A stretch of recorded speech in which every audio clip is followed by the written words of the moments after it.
기도하시겠습니다. 하나님 아버지 감사합니다.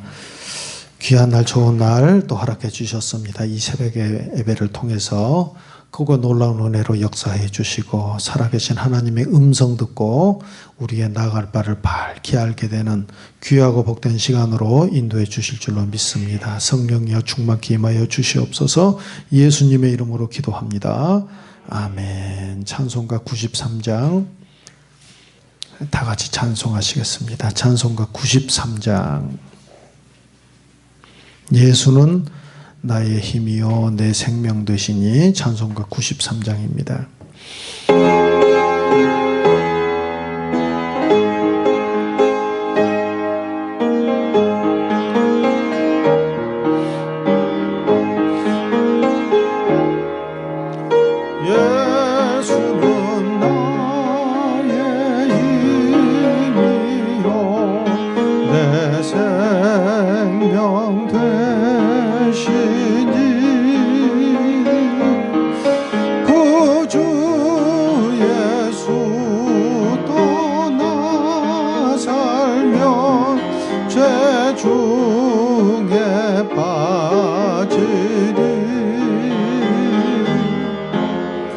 눈물이 앞을 가리고 내 맘에 근심 쌓일 때 위로하고 힘 주시리 주 예수.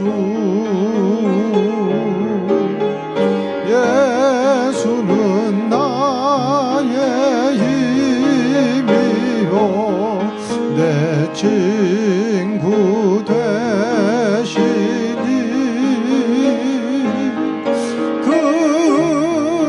그네를 간구하며 풍성히 받으리. 햇빛과 비를 주시니 주수할 곡식 많도다. 귀한 열매 주시느니 주 예수. 예수는 나의 힘이요 예수는 나의 힘이요 내 기쁨 되시니 그 명령을 준행하며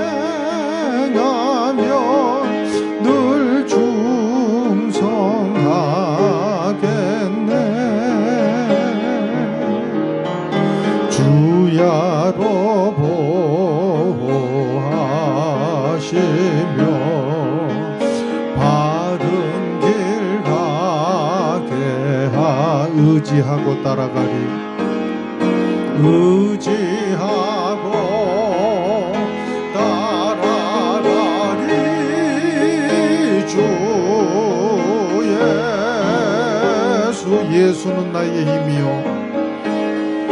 예수는 나의 힘이요 내 소망 돼. 이 세상을 떠나갈 때 이 세상을 떠나갈 때 곧 영생 얻으리.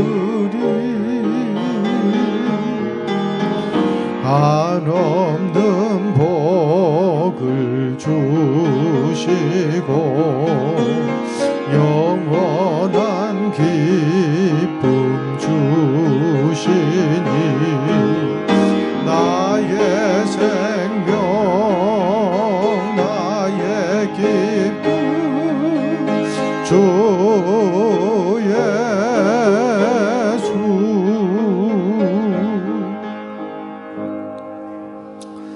우리 함께 하신 말씀은 사도행전 9장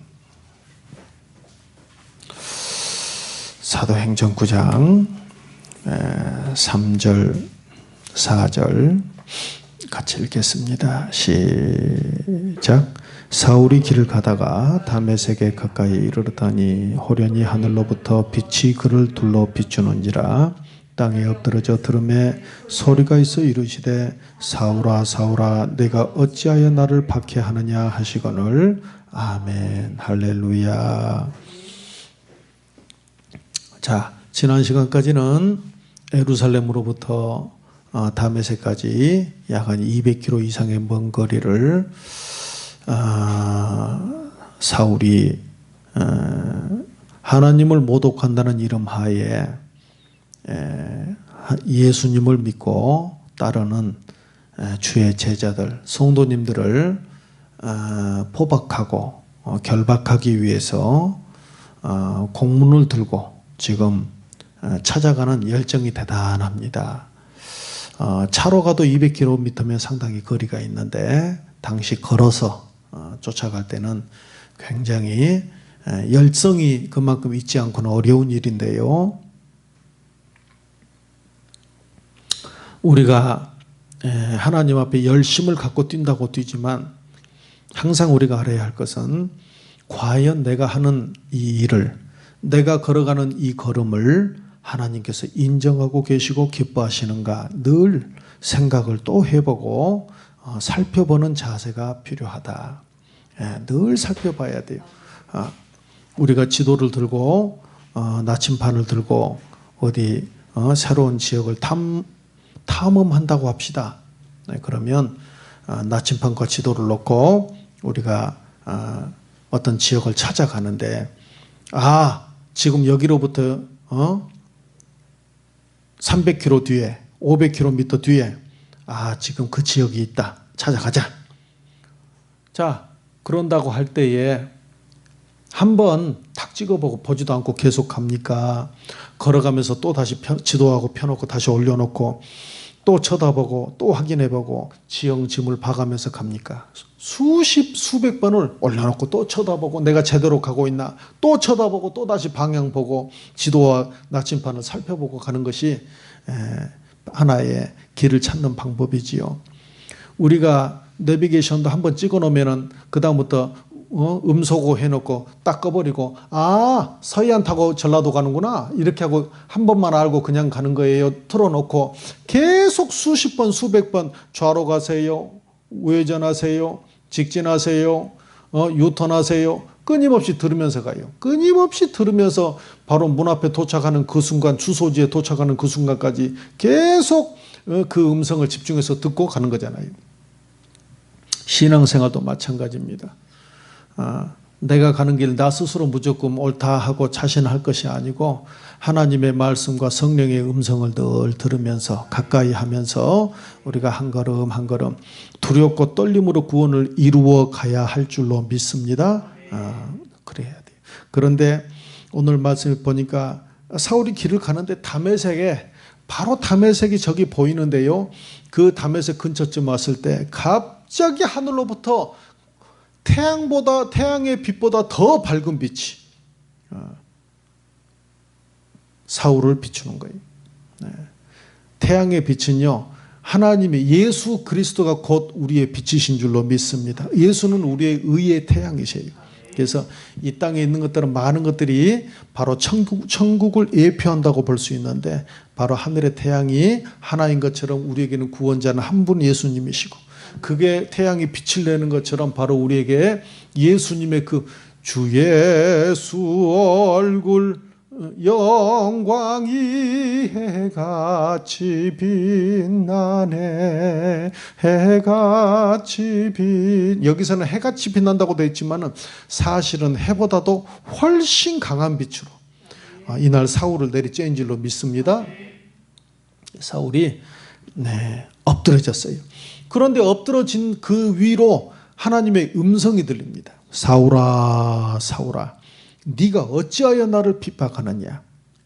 하나님께서 보통 이름을 두 번 부르실 때 뭔가 의미심장하고 하나님께서 뭔가 사랑의 표현이기도 하고 아마 지금 사울에게는 좀 엄중한 그런 의미이신 것 같아요.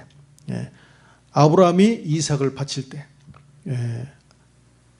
모리아 산에 하나님께서 지명한 산에서 이삭을 바쳐라. 하나님 앞에 여러분이 많은 것을 받아서 인정받는 게 아니라고 그랬어요. 사람들은 자꾸 내가 이것도 받았고 저것도 받았고 물론 받은 거 간증하지요. 그러나 진짜 중요한 것은 뭐냐면 하나님 앞에 드릴 때 하나님께 인정을 받습니다. 그래서 주는 것이 받는 것보다 더 크다, 더 귀하다. 아브라함이 이삭을 받았을 때 인정받지 않았어요. 100세의 아들 낳았다. 내가 100세의 아들 낳았다. 사람들은 박수 쳐줬지만 하나님은 그를 인정하지 않았어요. 그가 인정받은 것은 그로부터도 시간이 한참 지난 후에 이삭이 어느 정도 장성했을 때 네 사랑하는 독자 아들 이삭을 모리아에 내가 지명하는 산에 가서 그를 제사로 바치라.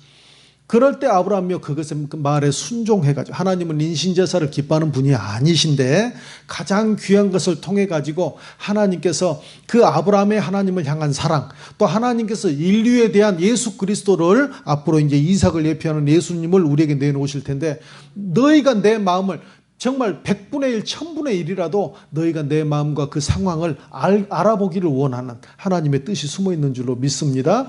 바쳐라.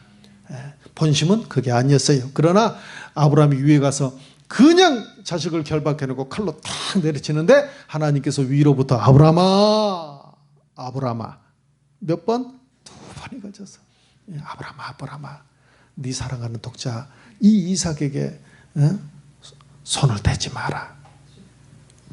그리고 예비해 놓으셨던 수풀에 걸려있던 순양을 잡아가지고 이삭을 대신해서 드리게 하지요.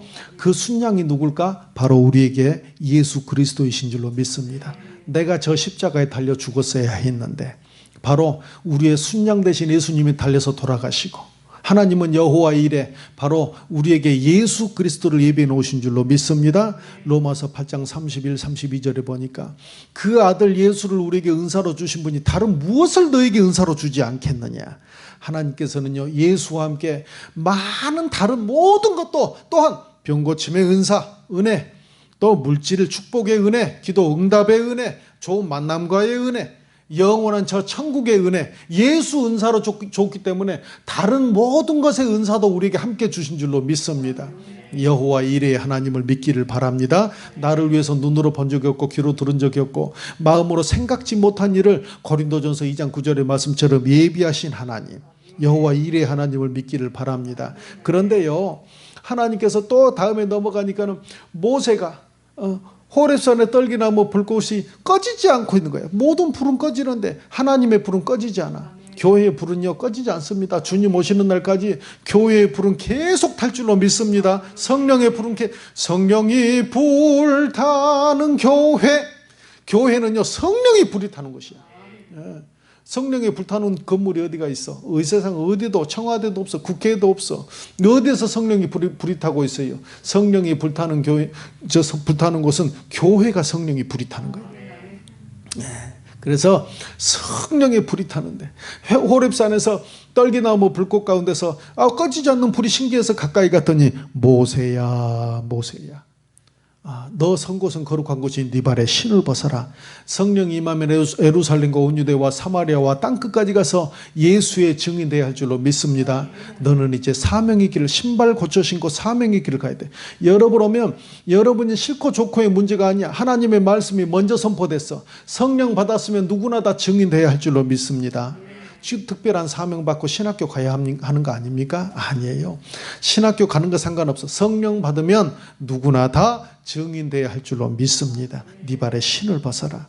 그 다음에요 어린 사무엘 상으로 넘어가니까는 사무엘이 이제 어린 사무엘인데 엘리는 제사장은 방에서 잠을 자고 있고 사무엘은 하나님의 성전에서 하나님의 성전을 지키고 늘 어린아이가 거기서 잠을 자는데 사무엘아 하나님이 부르시는 거예요.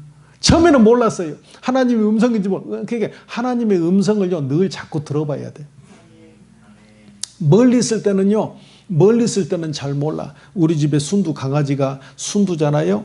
예, 닥스훈투, 닥순두, 닥순두, 순두. 그래가지고 순두가 우리 집에 그래서 순두는 하루 종일 우리 가족 수만 세는 거야. 지금 2명 왔으니까 2명 더 와야 된다. 2명 더 와야 된다. 그러니까 발소리만 나면은 귀를 이렇게 귀가 덮어져 있잖아요. 닥순두는 귀가 덮어져 있거든. 그거를 이렇게 하다가 이 앞발로 살짝 들어봐. 언닌가? 멀리 있어요. 우리는 잘 못 듣는데 아마 땅의 울림이나 이런 것까지 듣는 것 같아. 그 귀를 이렇게 탁 들고 듣고 있더라고. 내가 옆에서 보면 그때 찔러도 몰라. 집중하느라고. 들어봐. 그런데 그때는요, 멀리서 올 때는 잘 몰라. 이제 가까이 우리 집 계단으로 탁탁탁 내려오면 그때 막 춤을 추고 막 댄싱을 하는데, 이제 나는 이제 순두를 보고 아는 거야. 지금 딱 시계 보고, 요새 지금 우리 혜진이가 오는구나, 엄마가 들어오시는구나. 이렇게 이제 제가 한번 좀 있으면 이제 이렇게 들어오는데, 또 어쩔 때는 틀릴 때도 있어. 멀리서 들어보고는 탁 가버리면 다시 또 제자리로 돌아와. 마찬가지예요. 우리가 하나님과 거리가 있을 때는 하나님의 음성을 잘 알기 어렵습니다. 그리고요, 하나님을 많이 경험하지 않으면, 내 양은 내 음성을 알고 듣는다고 그랬는데, 우리가 하나님과 자꾸 가까이 하면서 늘 이게요, 시간이 좀 필요해. 여러분이, 목사님 나는 하나님의 음성을 못 들어요. 하나님의 음성 들을 수, 하나님은요 끊임없이 말씀하셔. 끊임없이. 여러분이 언제 하냐면 성장하고 어느 날 하셔. 진즉부터 말씀하고 계셨네. 그때 그게 그였네. 하나님의 음성이었네. 내가 책 볼 때, 내가 성경 볼 때, 예배 드릴 때 하나님, 목사님 말씀 들을 때, 그때 누구하고 이야기하고 있었을 때, 거기가 다 하나님의 음성이었구나. 내가 혼자 앉아가지고 기도할 때, 그때 떠오르는 그 생각, 내가 그때 이렇게 해야 되겠다 혼자 꿈꿨던 소원, 하나님은 소원을 두고 행하게 하시거든요. 그때 이렇게 꼭 하면 좋겠다고 생각해. 그게 하나님이 주시는 거였네. 이렇게 나중에 때가 지나면요, 나중에는 너무 이제 음성을 가까이 듣다 보면 새가 지나면서요, 기러기가 꾸익꾸익 하고 하는데도 하나님 음성이 들리고, 동해안 바닷가에서 바다가 철썩 하는데도요, 갑자기 하나님의 음성이 들리기 시작하고, 마음의 감동이 일면서요, 하나님의 음성이 들리기 시작하고, 이게 이제 자꾸 열리기 시작하고 가까이 지내면 하나님의 음성이 쉽게 들려요. 아마 사울은 너무나 못 들으니까 하나님이 하늘 창문을 열고 부르신 것 같아. 사울아, 사울아. 얼마나 못 들어먹으니까. 그러면서 하시는 말씀이, 네가 왜 나를 핍박하느냐. 이제 사무엘은 그렇게 해서 하나님 앞에 크게 쓰임 받았고, 이제 사울에게 네가 왜 나를 핍박? 근데 여러분 생각해 보세요. 사울이 예수님을 핍박한 적 있습니까? 사울은 예수님을 핍박한 적이 없어. 사울이 핍박한 것은 교회, 성도가 모여있는 교회를 핍박했습니다. 교회를 pit박했는데 예수님께서는 딱 하늘문을 여시고 너 왜 나를 핍박하냐고 그러는 거야. 희한하다. 아마 사울은 그렇게 이상하다고 항의했을지도 몰라. 아니 주님, 내가 언제 주님을 핍박했습니까? 내가 교회 그리고 예수 믿는다고 쫓아다니는 그 성도들과 교회를 핍박했지 언제 그랬습니까? 여러분 잘 아셔야 돼요. 말씀 한번 찾아보겠습니다. 말씀 한번, 에베소서 1장, 에베소서 1장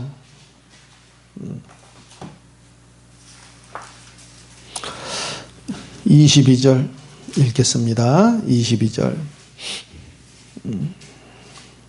시작.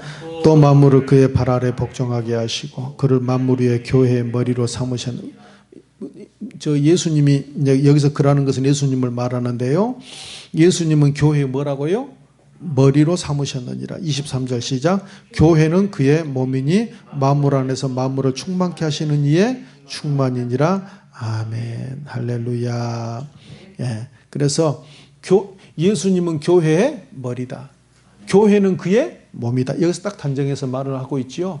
그러면 우리가 몸과 머리는 붙어 있는데 우리가 몸이 아프면 다치면 머리가 아파요, 안 아파요? 머리가 바로 즉시로 느껴요, 안 느껴요?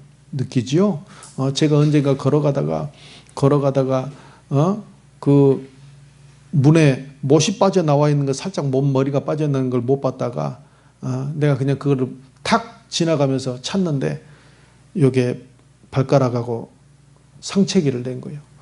아이고, 발을 하나를 잡고 한 발로 서서 어떻게 한참을 뛰어다녔는지 요걸 감싸고 뛰다 보니까 피도 좀 묻어나더라. 그래서 데일밴드 갖다 바르고는 못 빼버리, 망치 당장에 들고 가서 못 빼버리고 나서 못 박아가지고 그만 그 나온 자리 한 2번 때려버렸더니 쏙 들어가 버리더라고. 속이 다 후련하더라고. 그래요. 발가락이 다쳤는데 제일 위에 있는 이 머리가 지끈지끈 하더라니까. 왜 그런 줄 아세요? 교회와 예수님은 떨어져 있는 것이 아니고 교회와 예수님은 한 몸이다. 하나다, 하나.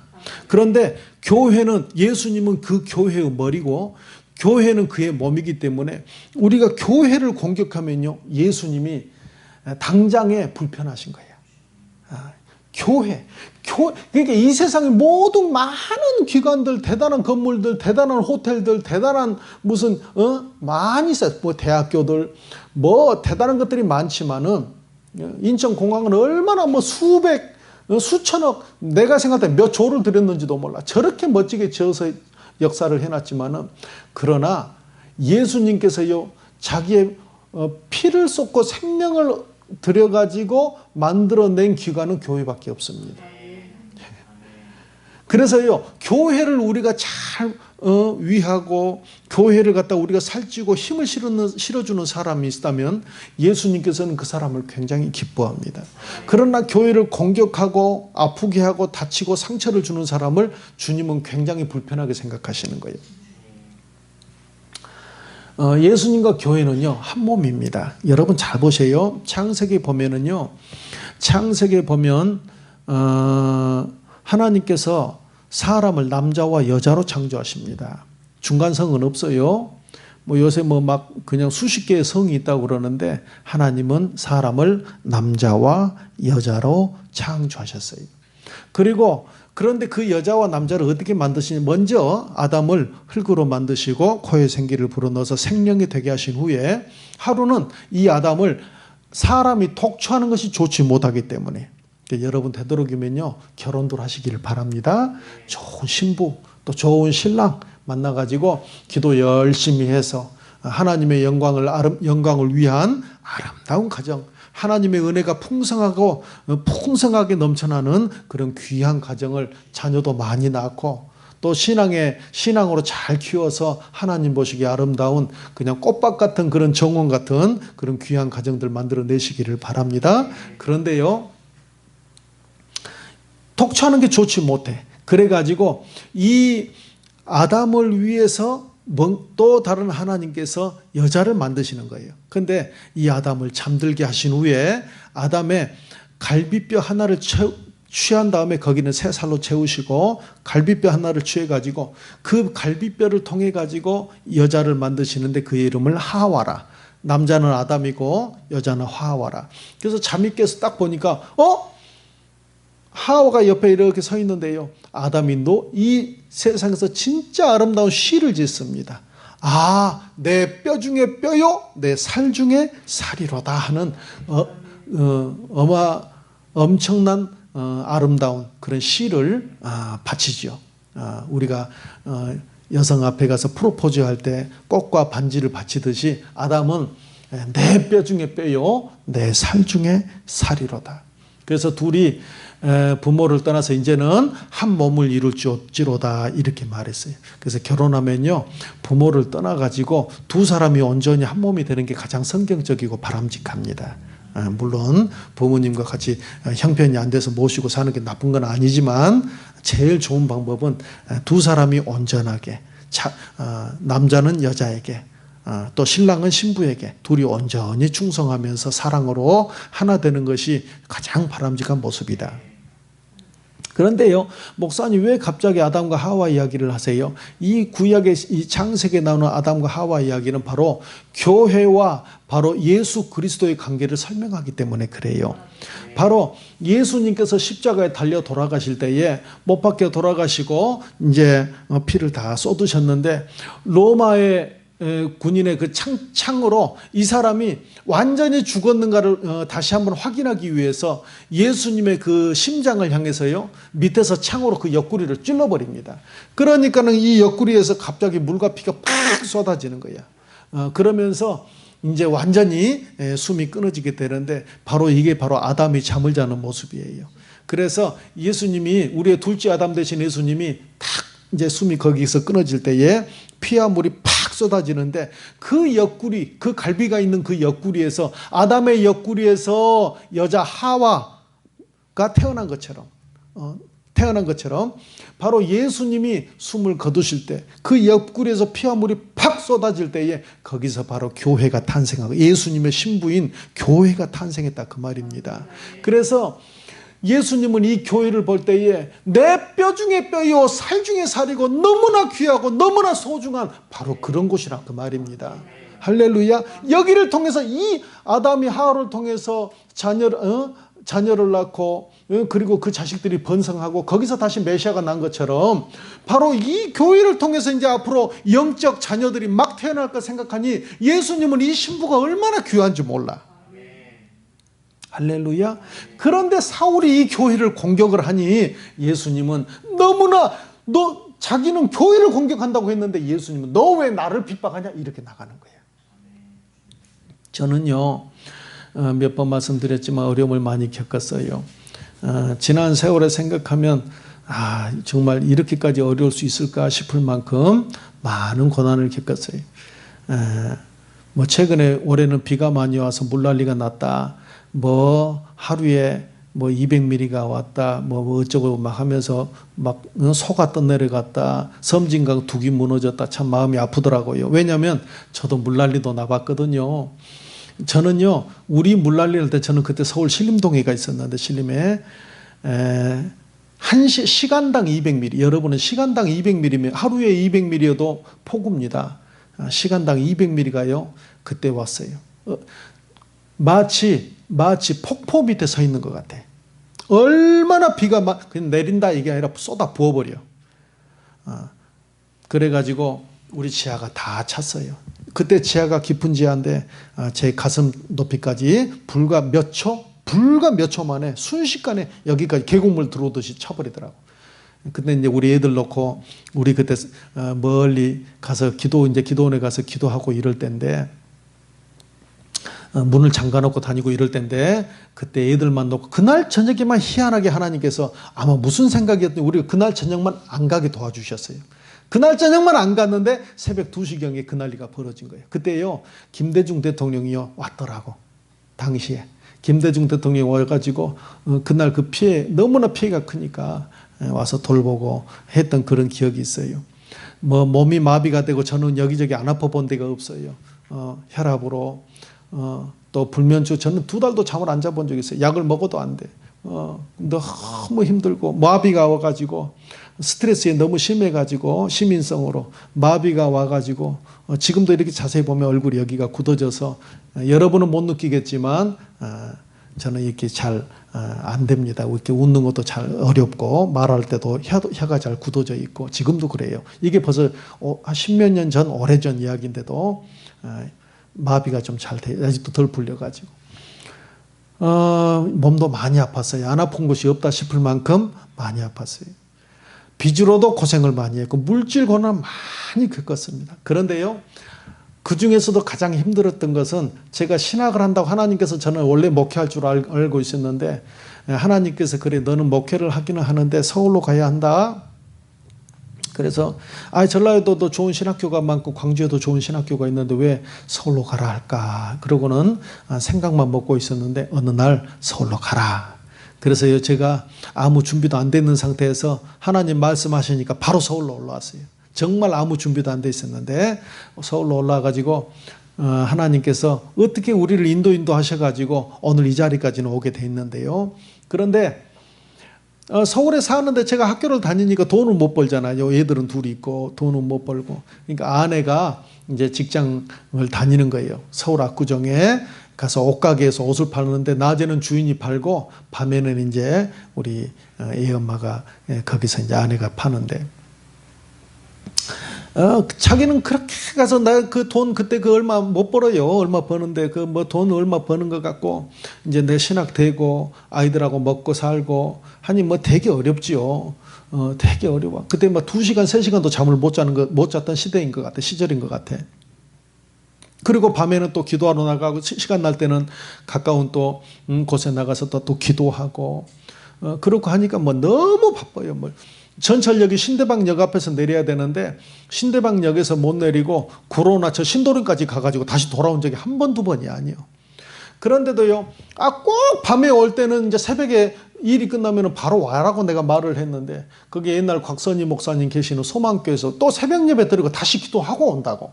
우리 남편 하나님 써주세요. 서울에 나는 의지할 데도 없고 우리 가정 의지할 데 없는데 하나님 인도해 주세요. 그렇고 앉아서 기도를 하는데요, 내가 그러지 말고 제발 버스 타고 바로 집으로 와라. 너무 위험하다. 그리고 소망교회 가더라도 버스 타고 가라. 그런데 그거 한 30분 된 거리를 꼭 걸어가. 그리고 가서요, 기도하고, 그리고는 이제 새벽에 이제, 전철 타고 이렇게 집으로 오고 이제 이렇게 하는데, 하루는요, 강남경찰서에서 전화가 왔어요. 거기, 누구누구씨 댁이죠? 예. 지금 빨리 강남경찰서로 좀 와주세요. 왜요? 지난밤에 그 누구누구씨 그 부인 되시죠? 예. 그 부인이, 당신 부인이 지난밤에 강도들에게 상해를 당해가지고 지금 큰 수술을 받고 있어요. 그래서 어디 뭐 방주병원, 그때 방주병원이었던 걸로 알고 있는데 빨리 거리 오라고. 가서요, 보니까는 밤에 새벽에 기도하러 가다가 우리 남편 써주세요, 하나님. 우리의 길을 인도해 주세요. 우리 남편 목회길을 갈 수 있도록 도와주세요.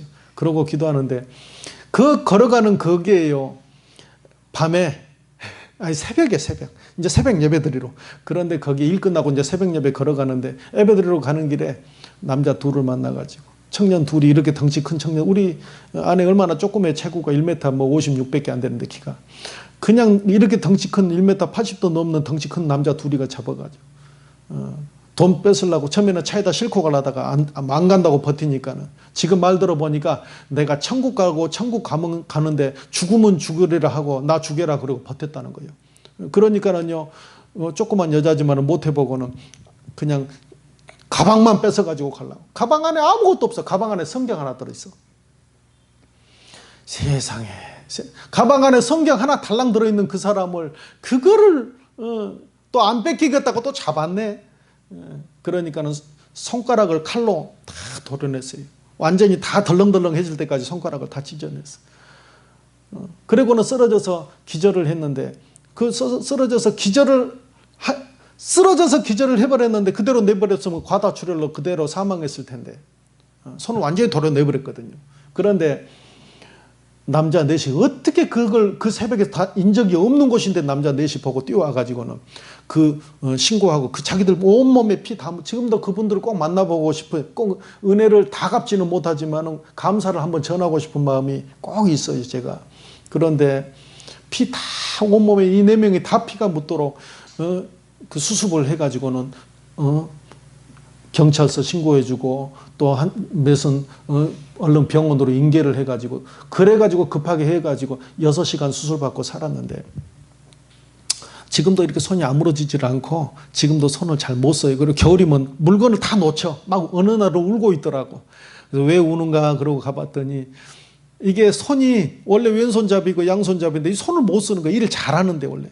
손을 자꾸 놓쳐서 그릇이 다 깨지고 이러니까는 혼자 앉아서 울고 있더라고. 손이 파래가지고. 사모 일한다고 지하에서 그렇게 하고 있는데, 내가 울지 마라고 위로해주고 있는데, 문제는요, 너무 내 마음이 아픈 거야. 아내가 그렇게 됐는데 지금도 그게 오래된 이야기거든요. 내 마음이 내가 그동안 우리 아이들도 죽을 뻔했고 나도 죽을 뻔했고 물질 때문에 고통도 많이 겪었는데, 그 제일 가장 가슴 아프고 내가 기억에 내 마음에 확 옹이처럼 박힌 사건을 말하라고 하면 난 그 사건이 제일 가슴 아픈 거예요. 어떻게, 내가 너무 가슴이 아파요. 이걸 어떻게 할까? 아내와 관련된 일이 가장 가슴 아파. 하나님도 마찬가지. 예수님도 이 교회에 대해서는 가장 민감한 부분입니다. 교회를 손대는 것에 대해서만큼은 아주 민감. 그래서 사울이 교회를 대적하고 핍박하니까 거기에 대해서 저는요, 다른 것은 다 괜찮은데 교회, 아나니아 삽비라가 교회에 가서 잘못된 어떤 선례를 남기려다가 하나님이 그를 처단하신 거예요. 교회 때문에 그런 겁니다. 그 사람이 단순히 속였고 단순히 누군가를 도와주려 한다. 2,200만 원 도와줘야 되는데 100만 원 도와줬다. 그래가지고 그랬다고 해서 거짓말했다고 그 사람 죽이고 이런 게 아닙니다. 교회에 대한 겁니다. 교회에 대한 거. 제가 언제도 말씀드렸지만은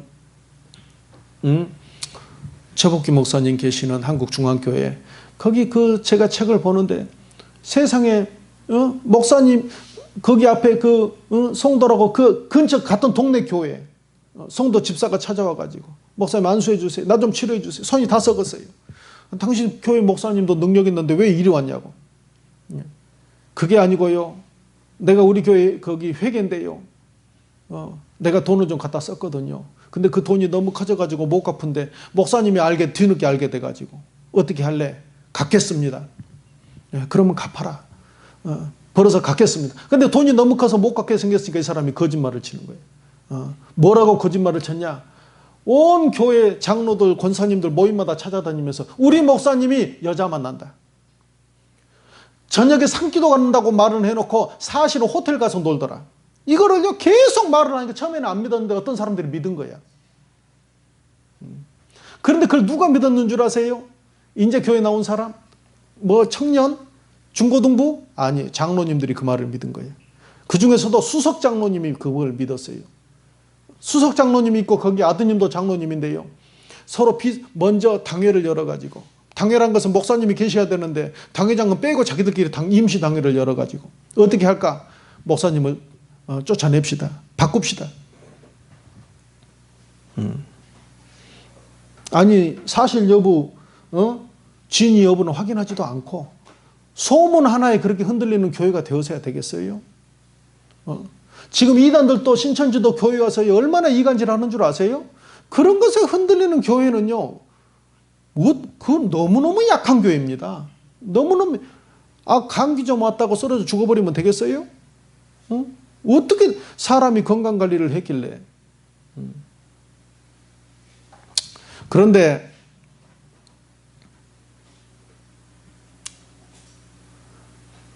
쫓아냅시다. 그런데 목사님이 주일이 됐는데 그 다음 주일날이 돼가지고 섰는데 목사님은 상관없으니까 내가 그런 적이 없으니까 와서 예배를 드리는데 내려오라고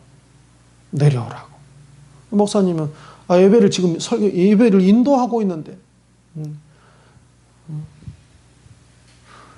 그 시편 105편입니까? 나의 기름 분자를 손대지 말고 만지지 말라고 그러는 거예요. 하나님의 기름 부으신 자 함부로 손대고 만지는 거 아닙니다. 물론 기름 분자는 여러분도 기름 부었다고 생각할 수 있지만 교회 안에서 제사장은요 목사가 제사장입니다. 여러분은 세상에 나가면 너희는 왕같은 제사장이요 거룩한 나라의 그의 소유된 백성이라고 말하고 여러분이 제사장, 여러분이 가서 세상에 가서 안 믿는 자들과 하나님 사이에서 여러분이 그들을 중보하고요 예수 믿는 길로 인도하기를 바랍니다. 그러나 교회 안에 오면 주의 종이 제사장이란 말이에요. 목사님 너무나 보수적인 말하고 너무나 시대에 안 맞는 말, 여러분 시대에 안 맞는 말을 맞는 말 안 맞는 말 여러분 비유 맞추려고 이 자리에 서 있는 것이 아니고 하나님의 말씀을 있는 그대로 선포하려고 이 자리에 서 있는 줄로 믿습니다. 하나님의 말씀을 들으려고 여러분은 또한 이 자리에 와 있는 줄로 믿습니다. 여러분 배울 것을 배우시기를 바랍니다. 여러분이 듣고 싶은 것을 듣지를 말고 하나님의 말씀, 주여 내가 여기 있사오니 주님 말씀하옵소서, 주의 말씀을 순수한 그대로 받아들이기를 바랍니다. 듣고 싶은 거 들으려면요 여러분 개그 콘서트 보셔. 듣고 싶은 거 보려면 1박 2일 보셔. 듣고 싶은 거 보려면 무한도전 보셔. 교회에 왔으면요 하나님의 음성을 순수하게 있는 그대로 주님 내게 말씀하옵소서. 맞든지 안 맞든지 하나님의 말씀을요 고지 곧대로 받아들이기를 바랍니다. 그런데요 안 내려오니까는 수석 장로님이 지팡이를 그대로 들고 가서 지팡이를 단은 또 안 올라갔어. 단은 안 올라가고 뭐 단은 올라가면 뭐하고 안 올라가면 뭐하고 그냥 지팡이로 끌어내렸어요. 목사님 목을 걸어가지고. 그 목사님이 어떻게 하다가 탁 안 내려오려고 버티니까는 그 아들 장로님이 같이 와가지고 그 지팡이를 끌어당기니까는 두 사람이 당기니까 목사님이 툭 떨어지는 거예요. 그래서 우르르 와서요 잡아서 끌어서 밖으로 쫓아냈어요. 그날 수석 장로님이 이 교회에 어마무시한 혼란이 왔습니다. 성도들이 웅성웅성하고요. 그날 그 사건을 보고 신앙이 약한 사람들이 막 떠나는 거야. 교회가 막 흔들리는 거야. 교회는요, 목사의 교회도 아니고 장로의 교회도 아니고 성도님들의 교회도 아니고 교회는 하나님의 교회고 예수 그리스도의 몸인 줄로 믿습니다. 교회를 함부로 그렇게 흔드는 곳이 아니란 말이에요. 내부에 우리 같은 성도 중에 한 사람이든지 아니면 외부적인 세력이든지 어느 누구라도 알고 했든 모르고 했든 교회는요, 손대지 말기를 바랍니다. 크든지 작든지 교회는 전부 다 하나님 것이야. 예수 것이야. 새끼손가락이 작다고 이건 내 것 아니라고 말할 수 있어요? 응? 큰 것만 내 거야? 어떤 것, 작은 것은 내 것 아니에요? 작아도 내 거야. 새끼 발가락 저 밑에 있지만 가장 작은 거지만 망치로 내리치면 머리가 안 아파요? 크든지 작든지 교회는 예수 그리스도의 몸이란 말이에요. 성도 하나 실족하는 것도 주님이요 가만히 보지 않다, 넘어가지 않겠다는 거예요. 한 사람 실족하게 하는 것도 내가 다 기억하겠다는 거예요. 그날 그 수석 장로님이요, 그날 거기서 대충 수습하고는 나가다가 그냥 교회 문턱에서요, 그 현관 문 넘어가지를 못하고 그날 거기서 쓰러졌는데 병원 옮기고 3일 만에 그냥 그 자리에서 돌아가셨어요.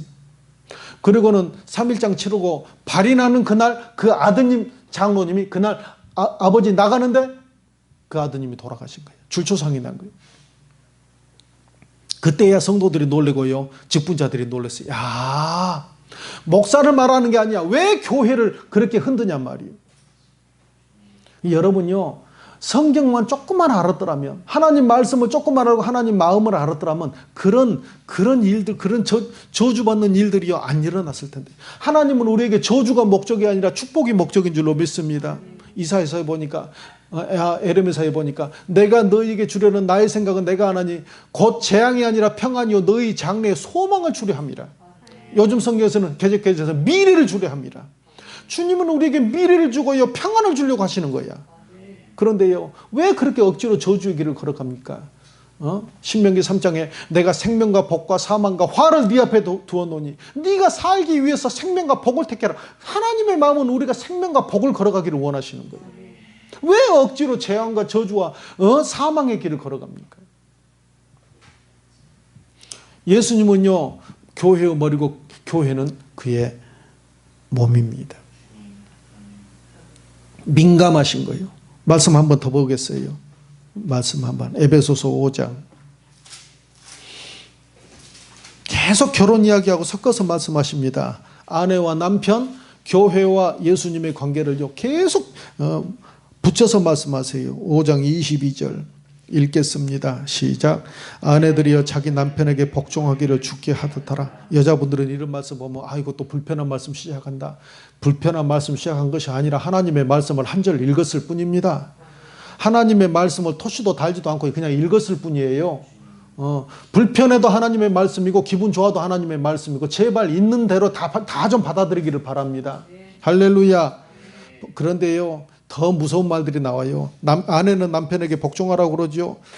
복종하라고. 23절 시작. 이는 남편이 아내의 머리됨이 그리스도께서 교회의 머리됨과 같음이니 그가 바로 몸의 구주시니라. 아멘. 그래서 남편과 아내 이야기를 하더니 갑자기 그리스도와 교회 얘기를 해. 여러분, 남편과 아내처럼 바로 예수님과 교회도요 이렇게 부부간이라는 것을 보여주려고 지금 계속 이렇게 섞어서 말씀을 하시는 겁니다. 남편이 머리된 아내의 머리된 것 같이 예수님도 그리스도도 교회의 머리다는 거예요. 여러분, 가정에도 다 질서가 있습니다. 남편 막 요새 막 때려 패고 얻어맞는 남편이요 그렇게 조사를 하니까 많이 나온대. 그렇게 많대요.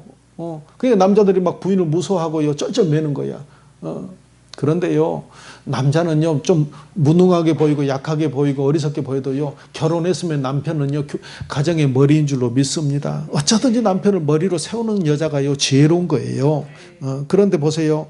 24절 시작. 그러므로 교회가 그리스도에게 하듯 아내들도 범사에 자기 남편에게 아내들도 복종하라고 말을 또 두 번 한 번 더 했습니다. 그런데 보세요. 여기서만 끝나는 게 아니라 여자분들이요 희망을 갖기를 바랍니다.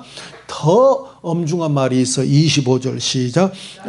남편들아 아내 사랑하기를 그리스도께서 교회를 사랑하시고 그 교회를 위하여 자신을 주신같이 하라. 아멘.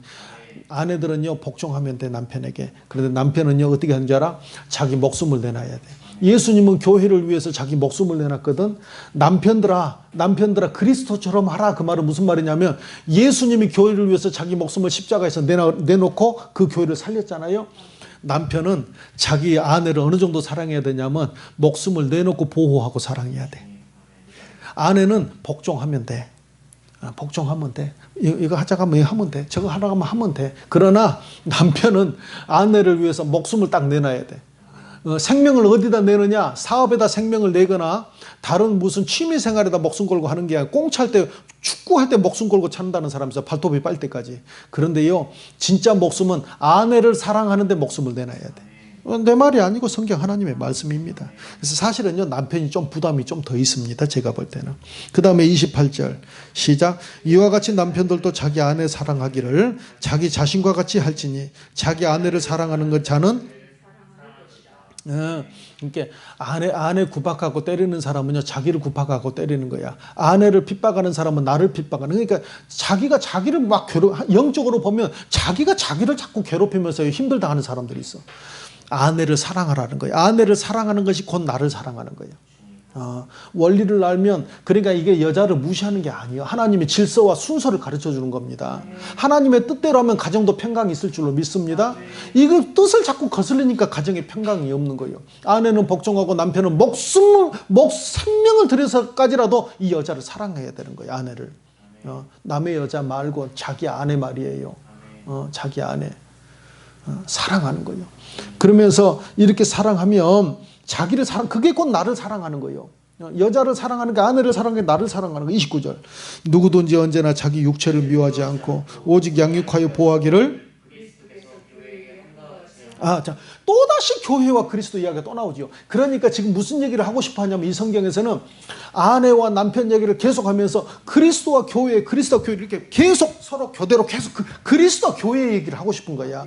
우리가 가정생활 이야기하면서 그리스도와 교회 이야기를 하는 거예요. 할렐루야. 교회가 왜 소중해? 아내가 왜 소중해? 아내는 그 자체로도 소중하지만 바로 나의 신랑의 그 남편의 바로 아들과 딸을 낳고 자손을 번식시켜줘서 대를 이어주는 소중한 사람이잖아요. 그 아내를 통해서 이 가정이 또 자녀들이 태어나잖아. 교회는 예수님이 그의 형상을 닮은 그런 많은 영적 자녀들을 낳고 싶은데 교회가 있어야 된단 말이에요. 남자들이 언제 확 하고 분노하는 줄 아세요? 남자들은요 점초는 분노하지 않아. 돈 조금 뭐 그냥 노름하다 잃었다 도박하다 그런 거 뭐 화토 치다가 고스톱 치다가 돈 뭐 1, 2만 원 잃었다 이런 것 가지고 담배 누가 좀 내 거 좀 몇 개 피 좀 주라 했다 그것 가지고 그러지 않아. 시험 들지 않아. 남자들 사실 어지간한 차 좀 기스나는 거예요. 여자들은 막 내려서 이거 막 돈 7만 원 내놓으라고 뭐 이렇게 할 수 있지만 남자들은요 사실요 어지간만 하면요 그냥 가세요. 보통 남자들은 그럽니다. 물론 아주 이쁜 아가씨들한테 더 그러겠죠. 그냥 가세요. 괜찮습니다. 막 그냥 사나이 다움을 더 보여주겠지. 그런데요 언제 남자가 확 하고 휘발유에 불 붙인 것 같이 확 변하냐면 자기 아내를요 누가 핍박하거나 욕하는 장면을 보면 남자들은 확 도는 거예요. 확 도는 거예요. 어떤 남편도요 거기서 확 도는 거예요. 자기 아내를 누가 해코지를 하거나 핍박을 하거나 하면 거기에 도는 거예요. 마찬가지로 예수님도요 이 교회를 그렇게 심각하게 사랑하신단 말이에요. 심각하게 아낀단 말이에요. 그래서 지금 남편과 아내 이야기를 통해서 예수님과 그리스도와 교회의 관계를 계속 반복해서 말씀하십니다. 31절 시작. 그러므로 사람이 부모를 떠나 그의 아내와 합하여 그 둘이 한 육체. 부모를 떠나는 게 먼저예요. 여러분 결혼하면요 할 수만 있으면 부모를, 물론 홀어머니 또 혼자 되신 노부모 계시면 또 형편이 안 되시는 분이 또 계신다면 당연히 모셔야지요. 그런 것까지 외면하라. 그분이 지금 당장에 오갈 데가 없는데 그걸 외면하라. 이런 뜻은 아닙니다. 여러 가지 형편 처지를 따지지만 영적으로는 이게 되도록이면 부모를 떠나서 두 사람이 한 몸이 되도록 옆에서 도와주는 게 필요합니다. 요즘요 일가 친척들 때문에 결혼생활 무너진 사람들이 많아. 그래서 옆에서 도와주는 사람 많은 가정은 안 깨진대요. 옆에서 응원 부대가 많은 사람들, 잘하고 있어, 힘내, 위로해주고요, 막 그냥 격려해주고요, 박수 쳐주는 사람들은요, 그 옆에 응원 부대가 많은 가정은 안 깨진다. 그런데 서로 비난하고요, 야, 너 신랑 왜 그래? 야, 너 아내 왜 그래? 너 결혼 잘못한 것 같아. 너 그때 그 남자고지 그랬어. 자꾸 이렇게 이간질하면요, 그 사람들이 다 깨지는 거예요. 되도록이면 둘이 온전히 한 몸을 이룰 수 있도록 응원해 줄 수 있는 그런 환경이 필요한 줄로 믿습니다. 32절 보세요. 다시 그리스도와 교회 이야기 또 합니다. 시작. 이 비밀이 크도다. 나는 그리스도와 교회에 대해, 그러니까 인데까지 아내 남편 이야기했는데 그리스도와 교회에 대해서 이 비밀을 말하고 싶어서 지금까지 하신 거란 말이에요. 이해하셨어요? 사울이 왜 예수님께서 발끈하고 얼마나 급하셨으면 이거는 꾸짖는 거야. 사울아, 사울아. 사울이 깜짝 놀라서 자지러졌어요. 네가 왜 나를 핍박하느냐. 예수님은 교회의 머리고 교회는 그의 신부고 몸이기 때문에 예수님께서 심각하게 직접 큰 음성으로 사울에게 꾸짖으신 줄로 믿습니다. 할렐루야. 주님의 몸된 교회를요, 사랑하고 그 교회의 부흥을 위해서 그의 나라와 의를 구하는 자세로 하나님의 교회를 늘 아끼고 사랑하며 이 교회가 더욱더 부흥하고 살찌우고 아름다워지고 이렇게 나갈 수 있도록 희생, 헌신, 봉사하는 사람 하나님이 칭찬하고 더 그 사람을 은혜를 주고 더 그 사람에게 귀한 역사로 인도하실 줄로 믿습니다. 예수님에게 사울처럼 꾸중받는 사람이 아니라 예수님에게 몸된 교회를 사랑해서 칭찬받고 아끼움을 받는 여러분들이 되시기를 바랍니다. 기도하시겠습니다. 하나님 아버지 감사합니다. 아버지, 신랑과 신부가 아름다운 가정을 한 몸이 되어서 이루는 것처럼 예수님과 교회는 바로 한 몸입니다. 예수님은 교회의 신랑이시고 또 교회는 예수님의 신부가 되지요. 한 몸인데 교회를 핍박한다는 것은 곧 예수님을 아프게 하고 핍박하는 것이기 때문에 예수님의 진노를 살 수밖에 없고, 교회를 아름답게 가꾸고 교회를 부흥시키고 교회를 살찌우고 교회를 위해서 기도하고 교회를 위해서 교회가 더 발전할 수 있도록 헌신한다면 주님은 더 기뻐하실 줄로 믿습니다. 아버지, 교회를 사랑하는 것이 곧 예수님을 사랑하는 것인 줄로 믿습니다. 사랑하는 성도들을 붙들어 주셔서 옳은 길로만 행할 수 있도록 도와주시옵소서. 감사드리며 예수님의 이름으로 기도합니다. 아멘. 찬송가 94장 찬송하시겠습니다. 찬송가 주 예수보다도 귀한 것은 없네.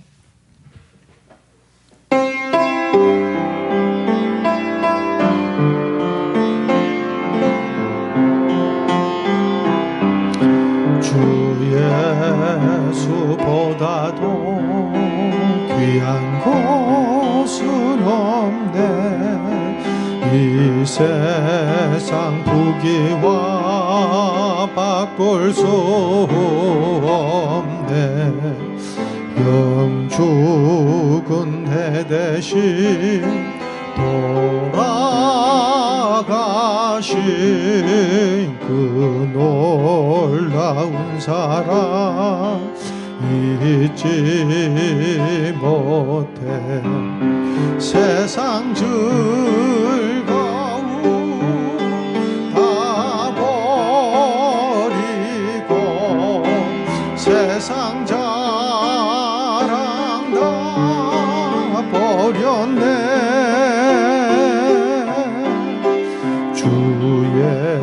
예수보다도 귀한 것은 없네.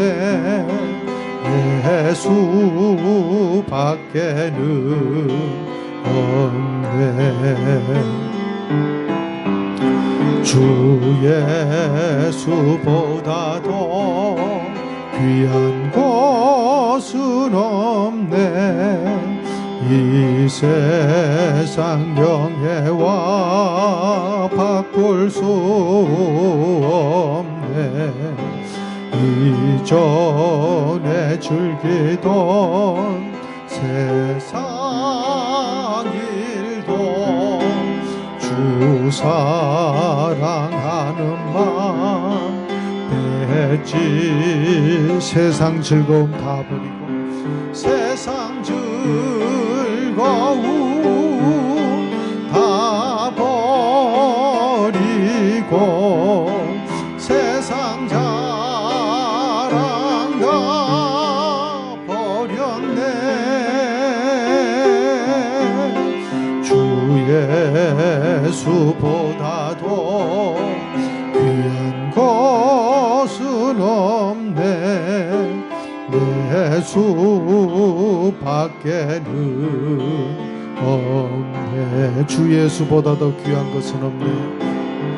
그 예수보다도 귀한 것은 이 세상 행복과 이 세상 행복과 바꿀 수 없네. 유혹과 핍박이 몰려와 주 섬기는 내 맘, 주 섬기는 내 맘 편지. 세상 즐거움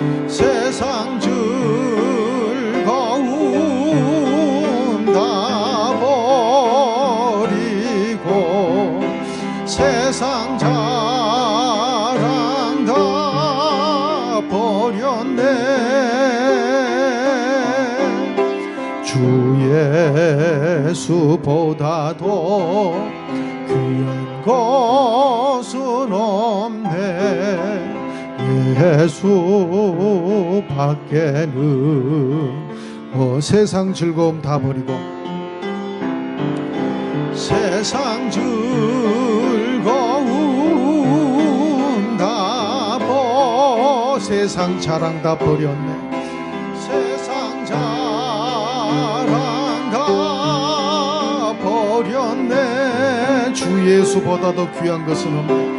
주 예수보다도 귀한 것은 없네.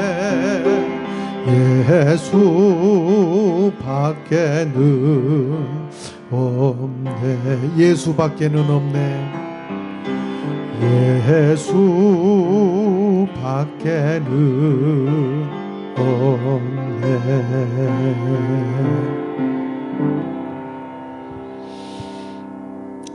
을 위해서 기도하고 주님 같은 기도를 마치겠습니다. 아버지 앞에 힘을 올렸습니다. 11조 올린 성기들을 기억하여 주시고 아버지께서 하늘 문을 열고 쌓을 것이 없도록 부지하니 하나 보라고 말씀하셨사오니 아버지 어려운 세상 속에서 하늘 문이 열려진 자로서 이기고 승리하는 길로 걸어갈 수 있도록 크신 은혜를 베풀어 주시옵소서. 또 주님 앞에 소원의 힘을 드린 손길 있사오니 기억하여 주셔서 내 기도가 내 품으로 돌아왔다고 하시는 시편 35편 말씀을 이루어 주셔서 응답과 간증의 자리에 서게 하여 주실 줄로 믿습니다. 풀리는 역사가 있게 하여 주시옵소서. 예수님의 이름으로 기도합니다. 아멘. 하늘에 계신 우리 아버지여, 이름이 거룩히 여김을 받으시오며 나라의 임하옵시며 뜻이 하늘에서 이룬 것 같이 땅에서도 이루어지이다. 오늘날 우리에게 일용할 양식을 주옵시고 우리가 우리에게 죄 지은 자를 사하여 준 것 같이 우리 죄를 사하여 주옵시고 우리를 시험에 들게 하지 마옵시며 다만 악에서 구하옵소서. 대개 나라와 권세와 영광이 아버지께 영원히 있사옵나이다. 아멘.